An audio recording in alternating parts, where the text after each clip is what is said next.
Hello there and welcome. My name is Bob Crawford. I got up this morning and I picked up my phone and I looked and I had a quote on it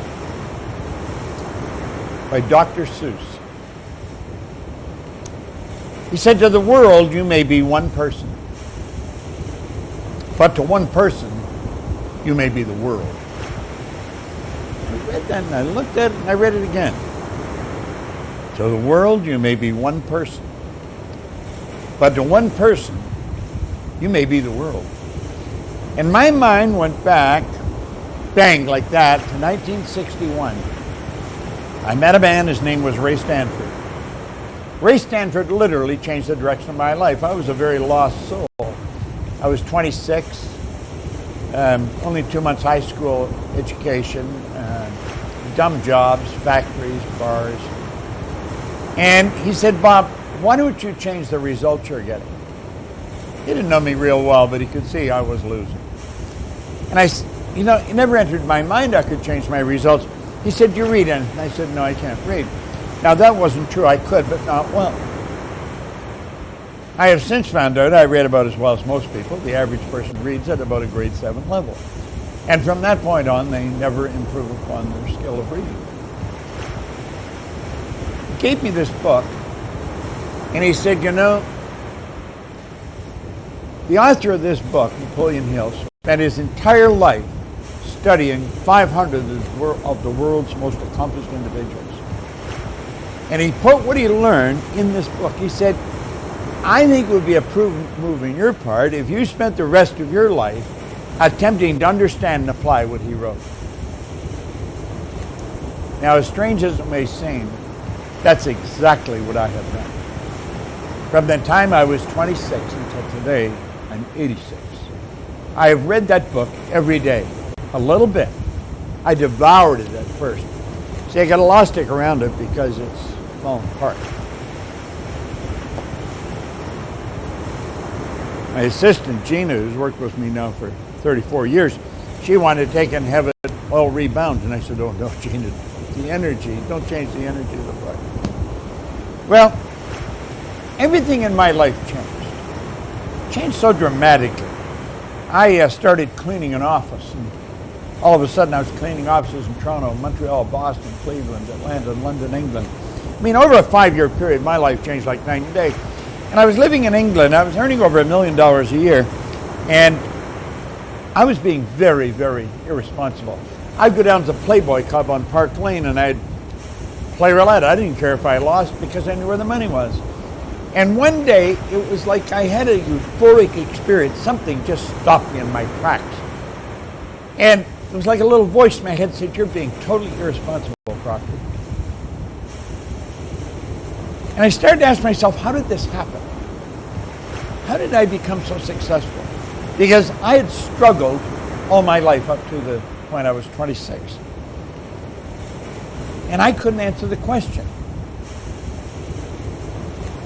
I've been raised to believe if you're going to earn a lot of money, you've got to be really smart.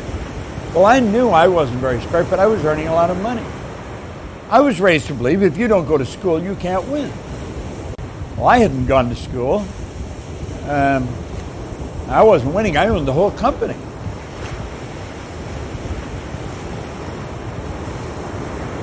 And I couldn't get anybody to explain how did a guy with no formal education, going in the wrong direction, bang, just like that, turn around and start going in the right direction.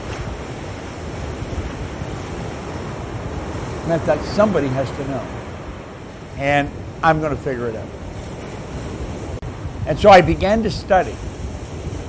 And I never stopped. I would go anywhere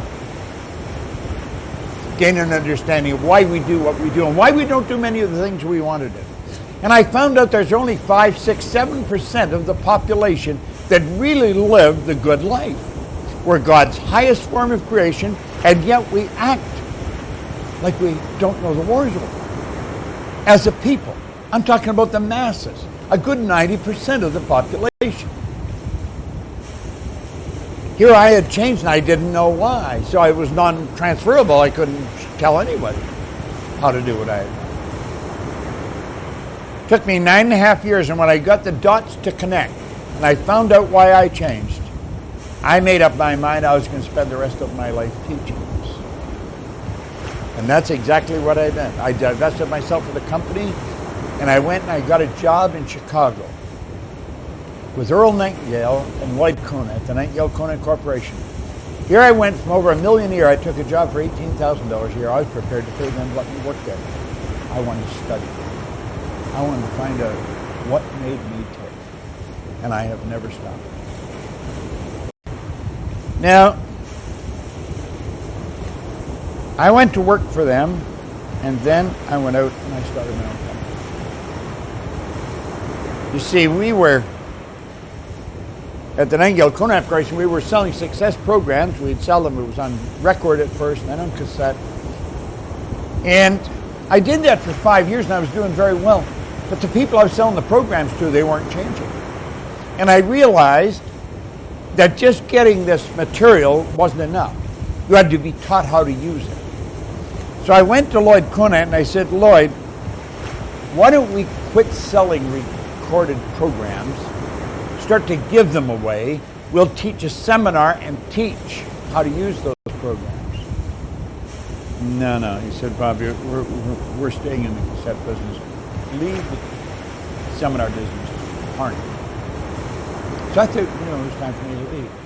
I left and I sat down in a house on Maplewood Lane in Glenview, Illinois. And I took my pen and I said, I'm going to build a company that operates all over the world.